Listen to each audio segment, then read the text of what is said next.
परम पूज्य निरंकारी राजपिता रमित जी ने दिल्ली के विभिन्न सत्संग समारोहों में फरमाया, नफरत की दीवारों की नहीं बल्कि प्रेम और भाईचारे की भावना का प्रसार करने की आवश्यकता है। प्रेम के इजहार से ही महकता हुआ संसार बसाया जा सकता है। सद्गुरु की कृपा से जीवन जीने का नजरिया बदल जाता है। ब्रह्म ज्ञान होने पर सभी प्रकार के भ्रम बंधन समाप्त हो जाते हैं। सत्य की महक जीवन में इस कदर बस जाए कि करीब से गुजरने वाले को भी आपके उज्ज्वल व्यक्तित्व की महक सहज में ही प्राप्त हो।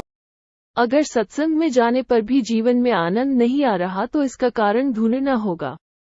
कहीं हमारे विवेक पर भ्रम की धूल न जम जाए, इसलिए हमेशा चेतन होकर भक्ति करना है। ब्रह्म ज्ञान रूपी यह जो अमूल्य दात हमें मिली है, हम इसकी कद्र कर पाएं।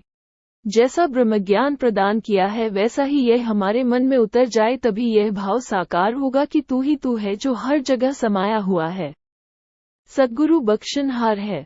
जो भी इसकी शरण में आ जाता है यह उसे बख्श देता है, पर इसके लिए हमें समर्पित भाव को अपनाना होगा। शर्त रख कर नहीं, बेगर समर्पित होना ही सही मायने में समर्पण है। जब इस प्रभु के साथ प्रेम और इसके दर्शन से प्रेमाभक्ति जीवन में आती है तो अब तक जो मृतक के समान जीवन था वो सही मायने में खिल उठता है, वो जीवित हो उठता है। प्रेम कारण नहीं ढूंढता, प्रेम मोहताज नहीं रहता कि सामने से क्या हो रहा है। प्रेम तो इस रूप में इतना भरपूर हो जाता है कि प्रेम का स्रोत ही मिल गया तो जो मन नफरत का कारण ढूंढता था, ये तुलना करने के लिए कि मैं तो बहुत दे रहा हूँ पर मुझे मिल नहीं रहा है, तो फिर आशा किस चीज के लिए, क्योंकि मुझे तो सब कुछ प्रेम होने में ही मिल जाता है। ऐसी प्रेम वाली अवस्था सद्गुरु ही बख्शते हैं। सद्गुरु का कोई भी इशारा, कोई भी शब्द साधारण नहीं होता है। इनकी हर एक चीज में राज है, शिक्षा है। इशारे इस रूप से दिए जा रहे हैं कि जीवन पूरे के पूरा परिवर्तित हो सकता है, पर वेखण वाली आँख नहीं, अर्थात आँख भी इनकी मिल सके ताकि जीवन भी इनके अनुसार जिया जा सके। हम पानी को नहीं बोलते हैं कि प्यास बुझाओ, सूरज को नहीं बोलते हैं धूप दो, हम अग्नि को नहीं बोलते हैं कि गर्माहट दो। पानी का तो गुण धर्म है प्यास बुझाना, सिर्फ पीने की देरी है। सूरज रोशनी दे रहा है, बस अपने घर की खिड़की दरवाजे खोलने की देरी है, पर्दे हटाने की देरी है। इसी प्रकार सद्गुरु साकार जहाँ चल रहे हैं, जहाँ विराजमान हैं, जहाँ साकार रूप में विराजमान नहीं भी हैं, ये कृपा तो निरंतर कर रहे हैं, इनको कहने की जरूरत भी नहीं है।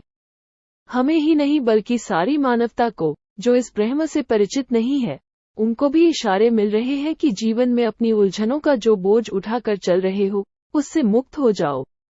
जीवन ऐसे जियो जैसे एक नाव के ऊपर बैठकर नदी को पार किया जाता है, पर इंसान नाव को सिर पर उठाकर चला जा रहा है और सोच रहा है कि मैं नदी पार कर रहा हूँ और मैं कितना महान हूँ कि मैंने इतनी बड़ी नाव को सिर पर उठा रखा है।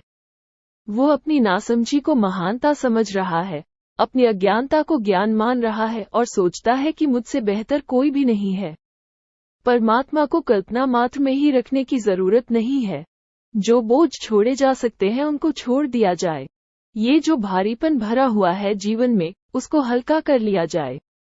एक झूठ वाला जीवन, एक सोता हुआ जीवन, एक मृत जीवन को जीवित कर लिया जाए। ऐसा जीवन सारी ही मानवता के हिस्से में आए।